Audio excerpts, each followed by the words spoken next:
राधे राधे दोस्तों। तो आज हम सुनेंगे भगवान शिव की अमरनाथ की कथा, जो एक रहस्य है जो सदियों से हिमालय की गुफाओं में छिपा हुआ है। एक कथा जो स्वयं महादेव ने केवल एक बार सुनाई है, और वो भी सिर्फ माता पार्वती को। यह वही कथा है जिसे सुनकर अमरत्व की प्राप्ति होती है। आज चलो तो दोस्तों, हम ले चलते हैं आपको उसी पर्वत पर जहां भोलेनाथ ने खोला था अमरता का राज। अमरनाथ की गुफाओं में गूंजती है वो दिव्य वाणी और अमरता का वो रहस्य जो बदल सकता है आपकी ज़िंदगी। तो चलिए दोस्तों, सुनते हैं अमरनाथ की रहस्यमयी कथा। एक समय की बात है, माता पार्वती भगवान शिव से कहती हैं, हे नाथ, आप तो सर्वज्ञ हैं, त्रिलोकों के स्वामी हैं, किंतु एक बात मेरे हृदय में बार बार आती है, आप अमर क्यों हैं? मृत्यु का आपके लिए कोई अर्थ नहीं? कृपया मुझे बताइए, अमरत्व का रहस्य क्या है? भगवान शिव धीरे स्वर में बोलते हैं, उमा, प्रश्न अत्यंत गंभीर है। इस रहस्य को जानना सरल नहीं।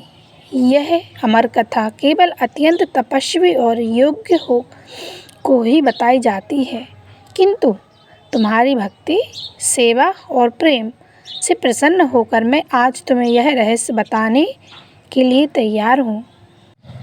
भगवान शिव जानते थे कि यह रहस्य इतना गूढ़ है कि इसे कोई और नहीं सुन सकता। उन्होंने तय किया कि वह एक ऐसी जगह पर कथा सुनाएंगे, पृथ्वी की, जहाँ पर कोई भी मनुष्य प्राणी ना जा सके। वे कैलाश से चल पड़े, माता पार्वती के साथ हिमालय की बर्फीली घाटियों में स्थित अमरनाथ गुफा। रास्ते में उन्होंने नंदी बैल को पंचरणी में छोड़ दिया, चंद्रमा को अपने मस्तक से उतारा, गंगा को अपनी जटाओं से मुक्त किया, नागों को पर्वतों में छोड़ दिया, और यहाँ तक कि अपने पांचों गणों को भी मार्ग में छोड़ते हुए प्रभु अमरनाथ के गुफाओं की तरफ चल पड़े। उन्होंने अपने साथ की हर एक सांसारिक वस्तु को त्याग दिया, क्योंकि अब वह सुनाने जा रहे थे अमर कथा।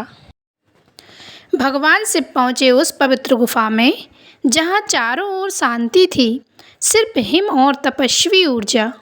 यहाँ शिवजी और माता पार्वती ने ध्यान लगाया, और फिर भोलेनाथ ने वह रहस्य बताया जो किसी और को ज्ञात नहीं था।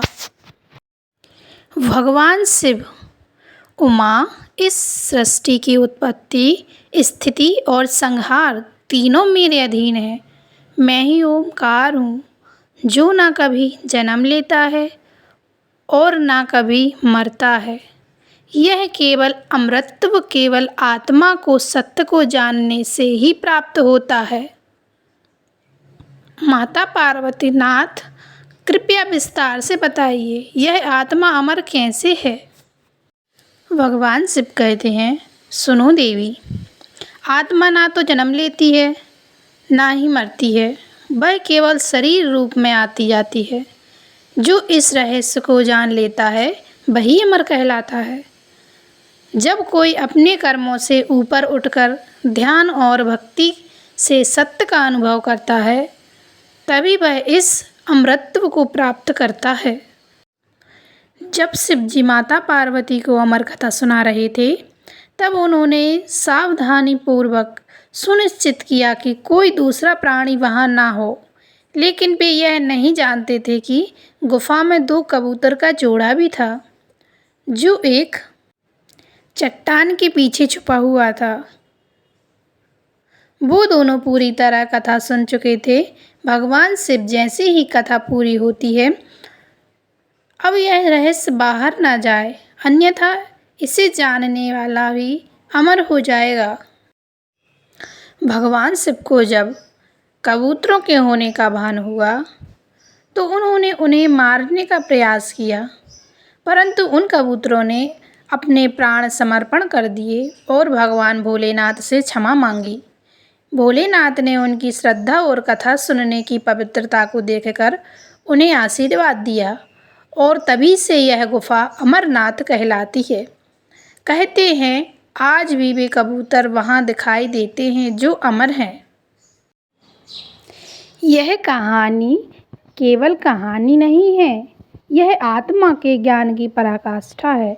जो व्यक्ति सच्चे मन से अमरनाथ की यात्रा करते हैं, ध्यान करते हैं और शिव की आराधना करते हैं, वह सांसारिक बंधनों से मुक्त हो जाते हैं। शिव ही है आदि, शिव ही है अनंत और अमरनाथ की गुफ़ा के अमर ज्ञान की प्रतीक है।